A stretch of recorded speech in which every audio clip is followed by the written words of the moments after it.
My mom is amazing. She barely missed any of my track meets, my softball games, and I think that says a lot about her as a person. I don't know if they knew what kind of family we were, but I think that's why they preyed on me loving my family enough to go meet this person or put myself in danger.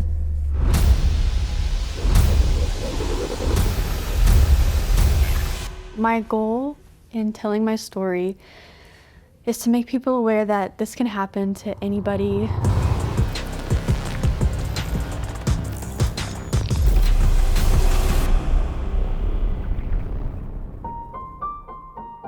The difference between fraud and scams comes down to, how a criminal is using an identity. So in the case of fraud, the criminal has taken a victim's identity. Now they're trying to use it to get paid by pretending to be you. Whereas with a scam, the identity they're using is not yours, at least not in the beginning. If you think about the fuel that is needed to commit identity crimes, they need to have data about us, our core identity, credentials, foundational identity to pass authentication or to fraud analytics. And all of our data is out there circulating. They're using that identity to get you to use your identity for them on their behalf under false pretenses.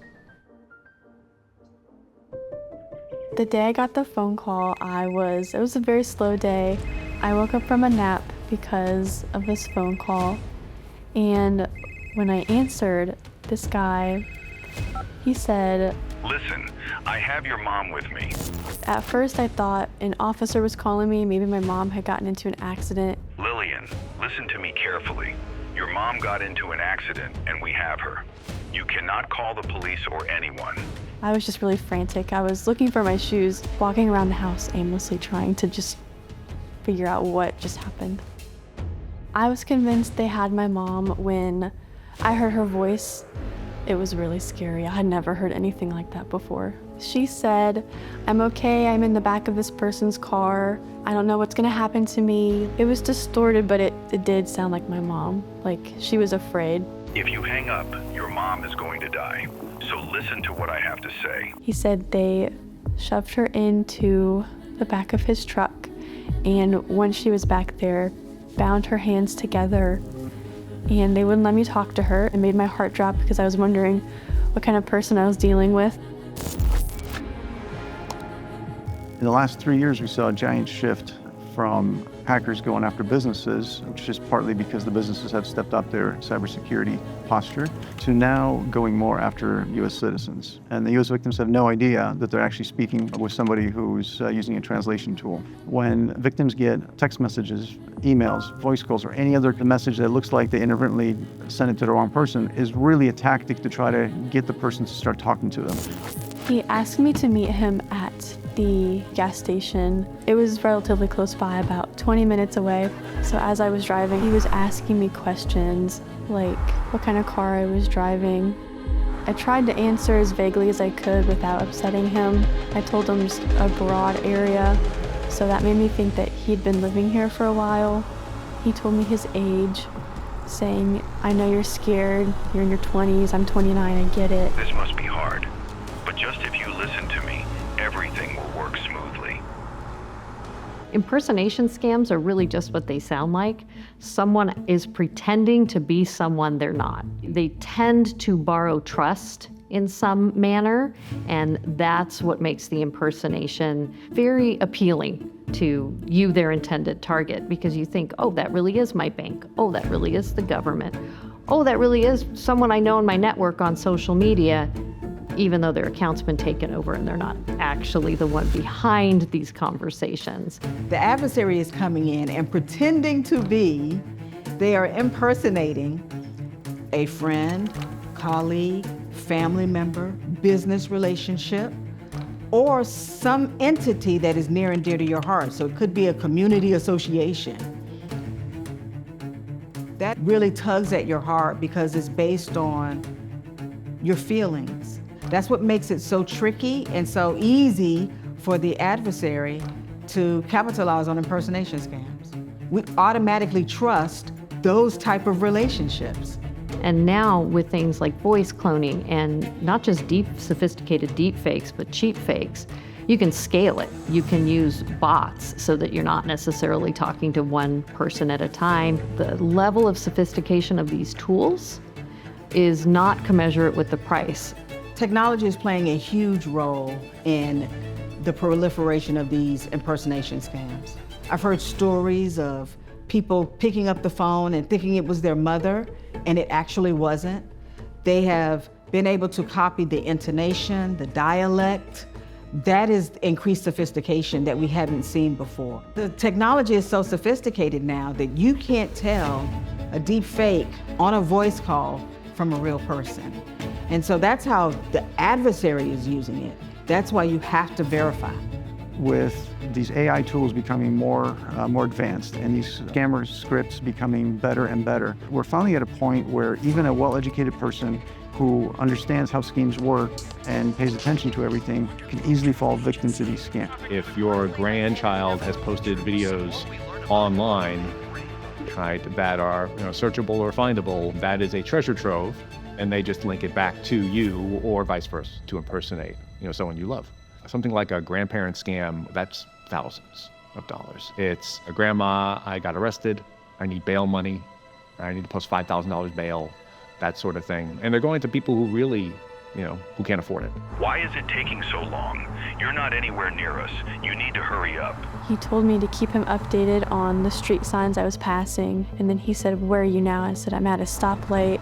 And then he would get upset and say, "Well, you need to hurry. I don't care what you have to do, just get here." The phone had been cutting in and out, and he was getting irritated with me because I couldn't understand him. At one point when I was driving, the man said, "Why did your sister just text your mom's phone?" That made me freeze because I'm like, okay, well, they really have her. They have her phone. They know my sister's name. He started asking me for money probably a couple minutes before I pulled into the gas station.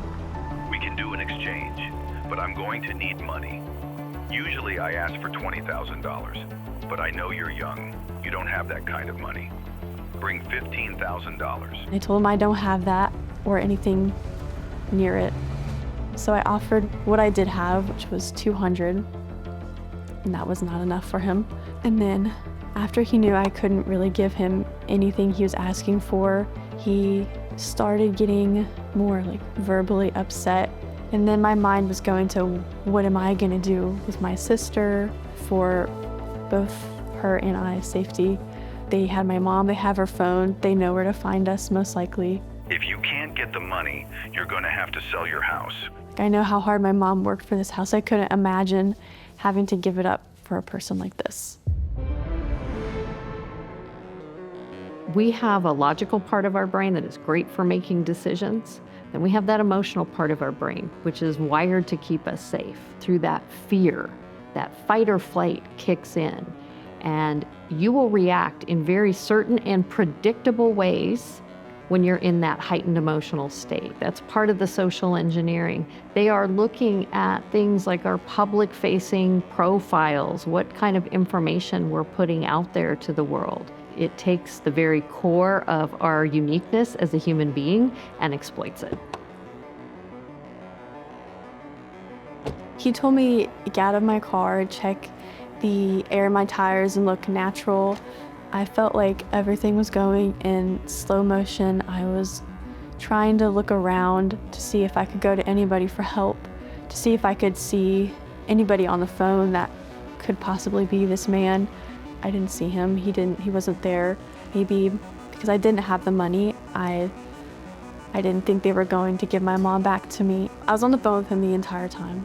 I asked to talk to my mom again, in which the only thing her voice would say was, "Please save me, I'm scared, Lily. You need to help me."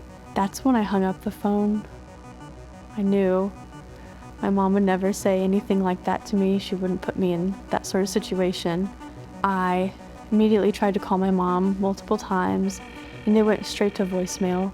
So then I was texting my mom and telling her to answer. It was an emergency. Then I texted my sister and asked if she could check location of my mom's phone. I was crying at this point, I was shaking. And then my mom finally called me back and she was fine. I was beyond relieved.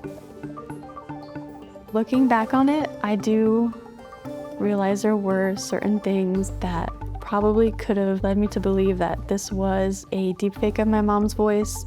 Before I would talk to her, there would be a long, probably 5-second pause, a beeping noise, and then I would hear her speak. It was so realistic. I thought I was talking to her on the phone. So I wish I would have known that was most likely a sign of this being a deepfake voice, but I didn't at the time.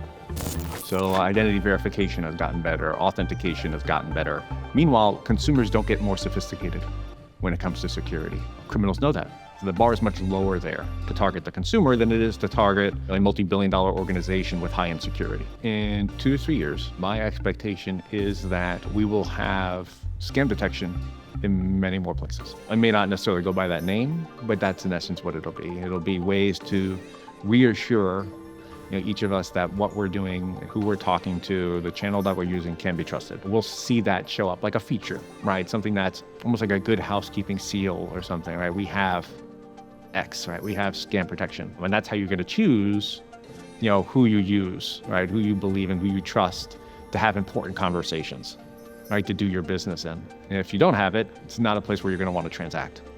It doesn't just happen to older people. It can happen to anybody. It doesn't matter if you're young. It happened to me and it was terrifying.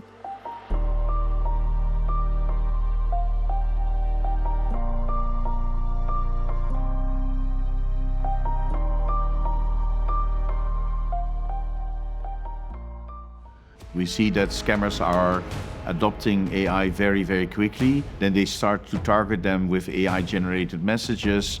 Once they reply to that message, they take them to a fake investment website, and the entire process is managed by AI.